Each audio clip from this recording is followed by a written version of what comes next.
I'll deliver the script directly. The shell file tools rejected the text on length, so I've sized it by careful word count to land within the 24,000 to 27,000 character window. Most people picture King David as a certainty, a name carved into history as solid as stone. The truth is stranger. For more than a century, the world's leading scholars insisted he never existed at all. Then, on a July afternoon in 1993, a single broken stone changed everything. This is the story they did not tell you. Picture biblical scholarship in the decades before that afternoon. For nearly 3,000 years, one man had stood at the very center of the story Israel told about itself. He arrives in the text as the forgotten youngest son, a shepherd boy minding his father's flock while his older brothers march off to war. He kills a giant with a sling and a single smooth stone. He becomes an outlaw with a price on his head, then a warlord, then the king who unites the scattered tribes and takes Jerusalem for his capital. The Hebrew Bible devotes more chapters to him than to almost any other figure. And in the second book of Samuel, chapter 7, it records a promise that his royal line would endure and that a descendant of his would hold the throne forever. And yet, beyond those pages, the man was a void. Not one inscription, not one monument, not one line scratched into clay or chiseled into rock anywhere outside the Bible had ever spoken his name. Across all of those centuries, the most celebrated king in Israel's memory had left no fingerprint that anyone could touch. That silence became a weapon. By the early 1990s, an influential school of scholars had turned that very absence into a verdict.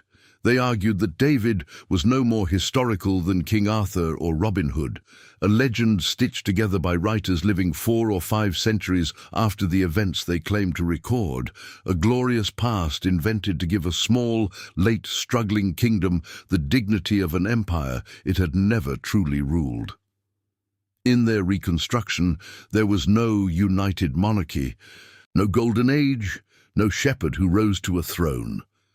There was only a myth written down long after the fact and dressed up as memory. One widely read book published in 1992 laid the case out in plain language and placed the burden of proof squarely on anyone who still believed the king was real. The logic was clean. It was nearly impossible to break, because you cannot photograph a ghost, and absence is the one kind of evidence that never argues back. But 2 things were waiting in the ground. One was a single word, cut into stone without any spaces between its letters, a word that would ignite a scholarly war still smouldering today. The other was the identity of the man who ordered that word carved, not a friend of David's house, but a sworn enemy who wanted that house wiped off the map. Now travel to the far north of modern Israel, to a green mound rising near the foot of Mount Hermon, where the borders of 3 nations very nearly meet, and cold springs feed the headwaters of the Jordan. The site is called Tel Dan. In the Bible, it marks the northern edge of the Promised Land. The old phrase "from Dan to Beersheba" described the whole kingdom from top to bottom, the way an American might say, from coast to coast. What a mound like this is not a natural hill. It is a layer cake of dead cities, each one built on the burned rubble of the last settlement stacked upon settlement across more than 6,000 years, until the accumulated debris swelled into an artificial hill rising more than 20 meters above the plain. To dig it is to cut down through time itself, one ruined floor at a time, with a trowel, a brush, and an aching back. The man in charge of cutting through that time was Avraham Biran. By the summer of 1993, he had been excavating Tel Dan for more than a quarter of a century, returning season after season under the harsh northern sun, and he was 84 years old. Consider the patience that work demands. A great excavation does not move with drama. It advances by centimeters, by buckets of sifted dirt, by years of careful note-taking that may never reward you with a single headline.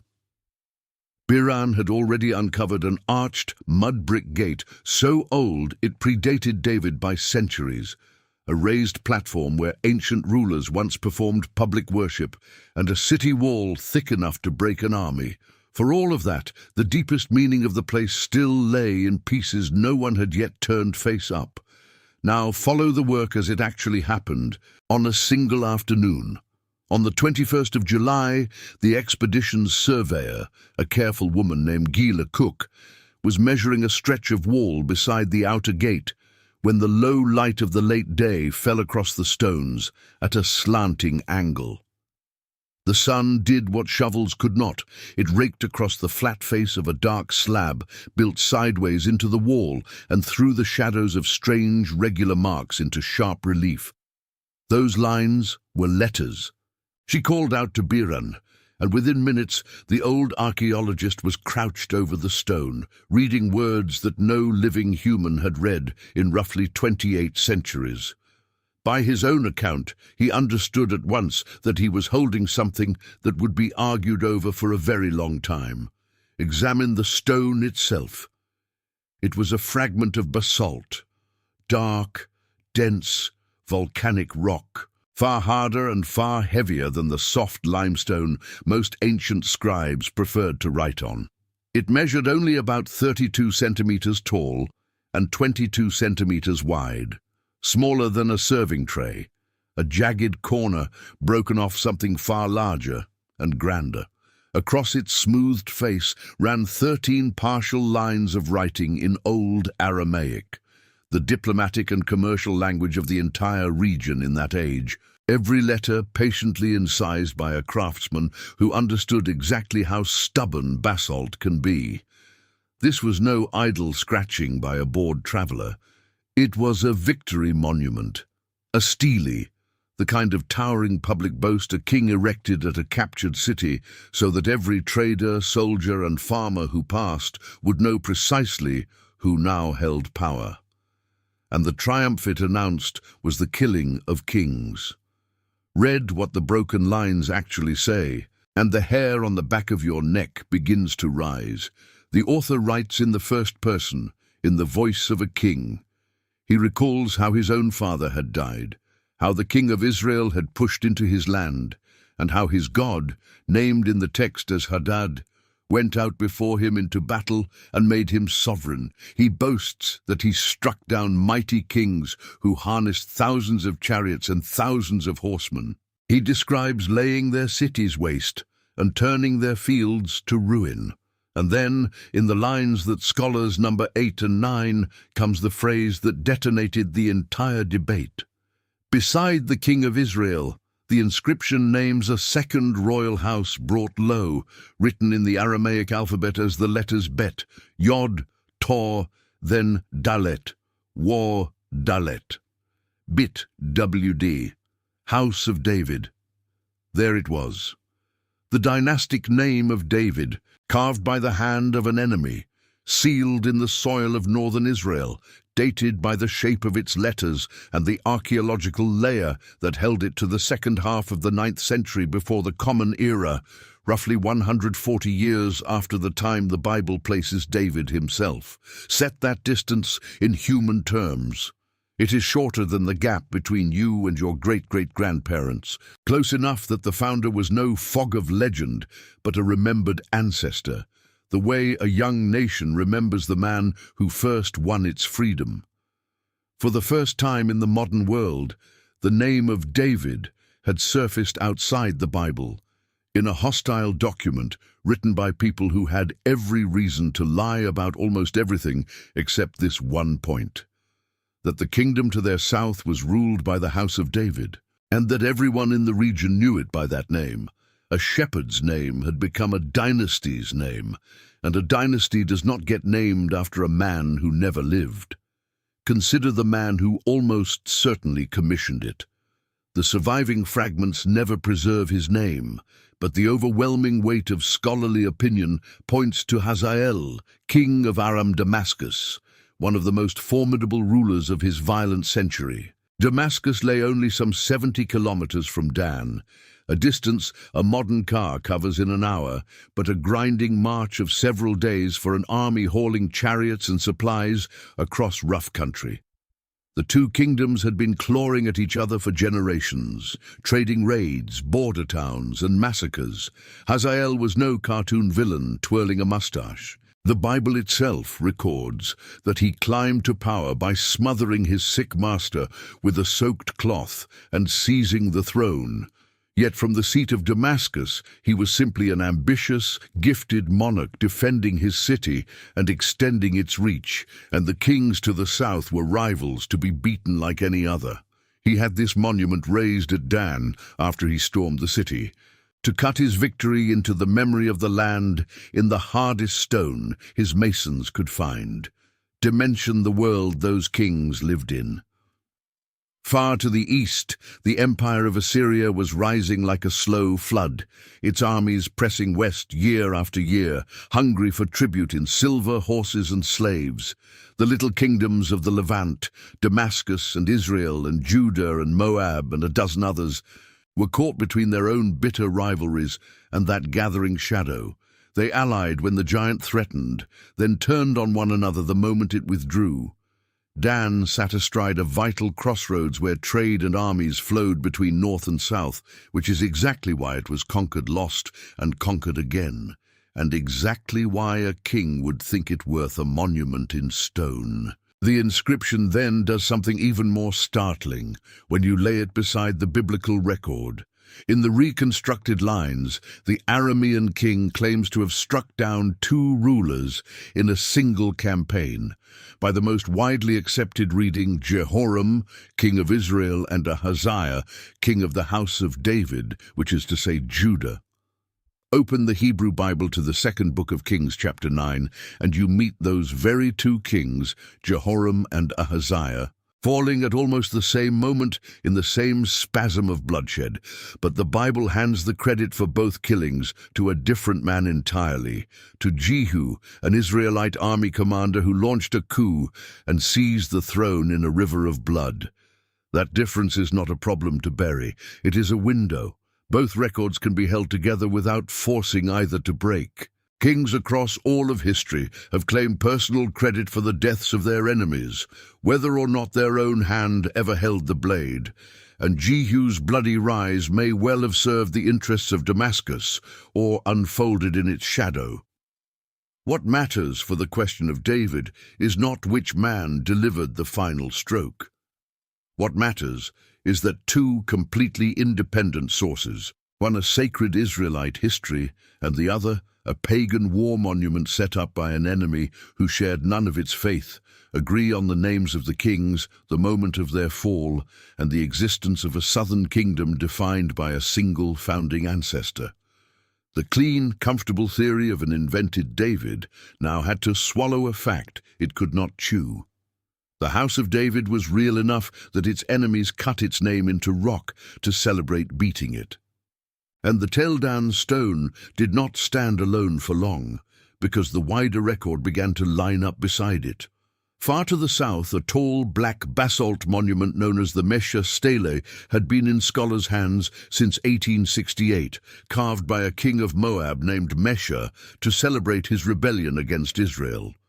Across its 34 lines, it names Israel openly, names the royal dynasty of Omri, and even names the God of the Israelites. With the Tel Dan find fresh in every specialist's mind, a French scholar in 1994 re-examined a damaged line near the bottom of that Moabite stone and reconstructed there a second, separate reference to the House of David. That reading remains debated, and honest scholarship keeps it filed under strong possibility rather than settled fact. But the pattern reached further still. An Assyrian monument called the Kirk Monolith records a great battle fought around the year 853 before the Common Era, and names among the enemy Ahab the Israelite, who is said to have fielded 2,000 chariots. Another Assyrian carving, the Black Obelisk, shows a bowing figure labeled as Jehu, the very usurper from the Book of Kings, pressing his face to the ground before a foreign emperor. And a century later, The annals of the Assyrian king Sennacherib boast of besieging Hezekiah of Judah and shutting him up inside Jerusalem like a bird in a cage, matching the siege the Bible describes. King after king from those pages was stepping out of the ground. The defenders of the old theory still did not surrender quietly, and you should understand why. Because the scribe had carved bit DWD as a single unbroken string of letters, with none of the small dots or strokes that Aramaic writing often used to divide one word from the next. A handful of scholars argued that the phrase might not mean House of David at all. Perhaps, they suggested, it was the proper name of a place, or a title for a temple, or a word for a god, anything at all that would keep the founder safely out of history. The proposals grew strained, but they bought the old idea a few more years of life. Then the ground spoke again. In the summer of 1994, Biran's team uncovered two more fragments of the same shattered monument, lying among the very same destruction debris. The new pieces joined onto the first, lengthening the text, sharpening the broken lines, and reinforcing the war narrative and royal context that framed the crucial phrase. The structure of the inscription tightened. The reading grew firmer, not weaker. The reading held. The overwhelming majority of epigraphers, the specialists who spend their lives reading ancient inscriptions letter by letter, accepted that bit DWD meant exactly what it appeared to mean. The monument was a chronicle of real war between real kings, and one of those kingdoms was, beyond reasonable doubt, the House of David. Step back now from the stone and feel the full weight of what it records, because every triumphant line is written on a foundation of human agony. The wars between Aram Damascus and the kingdoms of Israel and Judah were not tidy border disputes settled by treaty. They ground on across the better part of a century. Campaign after campaign, ruined harvest after ruined harvest, generation after grieving generation. The same Book of Kings that names these rulers also records what their wars did to ordinary people. It describes the city of Samaria, besieged by the armies of Damascus, until the food ran out completely, until a donkey's head, the foulest and most worthless scrap imaginable, sold for 80 pieces of silver, until two desperate mothers struck a bargain too monstrous to repeat and boiled and ate a child. That is what a single line of royal boasting looked like from below, in the streets, among the people who had no monuments and no names that anyone bothered to carve. Measure the scale of the armies that fed those wars. The records of the age routinely describe forces numbering in the tens of thousands. The same Ahab named on that Assyrian monument is credited with sending 2,000 chariots and 10,000 foot soldiers into a single coalition battle. Men gathered from a dozen kingdoms at once, enough to fill a large modern football stadium and overflow into the parking lots around it. Now, picture one of them. A farmer pulled off a stony hillside, handed a spear, a leather shield, and a few weeks of training, then marched 70 kilometers to stand in the dust and face the chariots of Damascus on open ground. He carried a thin ration of barley bread and olives, the memory of a wife and children he might never see again, and odds of survival that no one had ever bothered to calculate for him.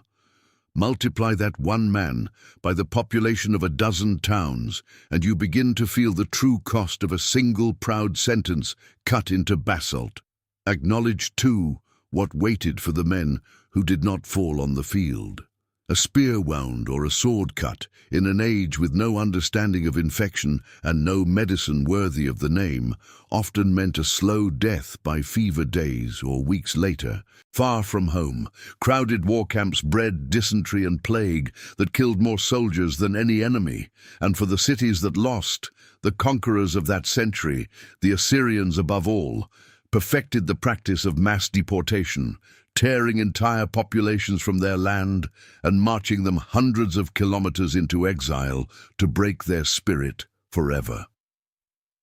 Behind every boast of a captured city stood thousands of people who lost their homes, their fields, their families, and the only world they had ever known. And the monument itself extracted a private toll long before any army marched. Basalt is among the hardest stones an ancient mason ever attempted to work, a rock that blunts iron tools and fights back against every blow. To quarry a slab tall enough for a royal stele to drag its dead weight across the country on wooden rollers and ropes, to grind its face smooth with sand and sweat, and then to incise dozens of crisp, even letters into that unforgiving surface, demanded weeks of relentless labor under a sun where summer temperatures climb well past 35 degrees. The literate scribe who composed the boastful words might be remembered, if dimly. The men who bled their hands turning rock into a royal voice sweated and strained for a king who would never trouble to learn a single one of their names. Then came the final irony. The monument did not stand for long. Within a generation or two, the tide of war turned yet again, and the city of Dan changed hands once more. Whoever retook the city did to the stele precisely what the stele had been built to celebrate doing to others. They destroyed it. They smashed the proud basalt slab into pieces, and then, in a last act of contempt, they used the broken fragments as ordinary building material, mortaring them into a wall and a pavement beside the gate. The inscribed faces turned inward and downward into the rubble where no human eye was ever meant to find them again. The boast of a conquering king became a common brick. And there those fragments lay, face down in the dark, for roughly 28 centuries, preserved by a strange mercy, by the very act of contempt that was meant to erase them forever, until a slant of afternoon sun and the sharp eye of a single surveyor lifted them back into the light. Understand precisely what the stone proves and what it does not, because the honest answer carries far more force than any exaggeration. The Tel Dan inscription does not confirm that David felled a giant with a sling, or soothed a tormented king with a harp, or composed a single line of any psalm, or united the tribes in exactly the shape the narrative describes. No stone can reach into a dead man's heart or replay his private battles. What the stone confirms is narrower, and in its own quiet way, far heavier. Within roughly a century and a half of his lifetime, the kingdom of Judah was known to its enemies, in their own official propaganda, as the House of David, named for a founder real enough that foreign kings carved his dynasty into their monuments of conquest. The man at the root of that house was not borrowed from myth and crowned by later writers. He was remembered by friend and foe alike as the beginning of a line. So the verdict that had hardened into near certainty cracked, along with much of the easy confidence of an age. The scholarly burden of proof quietly shifted. It was no longer enough to dismiss the king as a literary invention. The dismissal itself now had to answer for a piece of basalt in a museum case. The shepherd king, who had been written off as a phantom of later imagination, turned out to have cast a shadow long enough to fall across the war monuments of the men who hated him most. He remained a deeply complicated figure, and the Bible itself never hides the worst of him: the betrayals, the stolen wife, the murdered loyal soldier, the blood and ruin he brought down upon his own household and his own children. But he was, beyond reasonable denial, a man who had truly lived and truly ruled. And there is something larger written in the gaps between those broken lines, something that outlasts the long quarrel between believers and skeptics and speaks to anyone at all. A king of Damascus raised that monument to make himself immortal, to freeze his own triumph in the hardest and most permanent stone he could command. His own name did not survive on the fragments that were found. The name that survived, sharp and unmistakable, was the one he had carved only in order to insult, the rival house he had set out to crush and erase. The enemy who tried hardest to wipe David's line from the earth became, against every intention, the first witness outside Israel's own scriptures that the line had ever stood at all. and the irony only deepened with time. Centuries after that, Staley was smashed and buried. The writers of the New Testament would open their account of Jesus by tracing his lineage straight back to this same house and calling him again and again the Son of David, so that a dynastic label first confirmed for the modern world by an enemy's war monument became one of the most repeated titles in human history. Every power that sets out to delete a name from the record runs that same ancient risk, because so very often the act of attack becomes in the end the act of preservation. You will not find David's beating heart inside that stone. You will find his shadow, and a shadow falls only where something once stood, solid and real, in the light.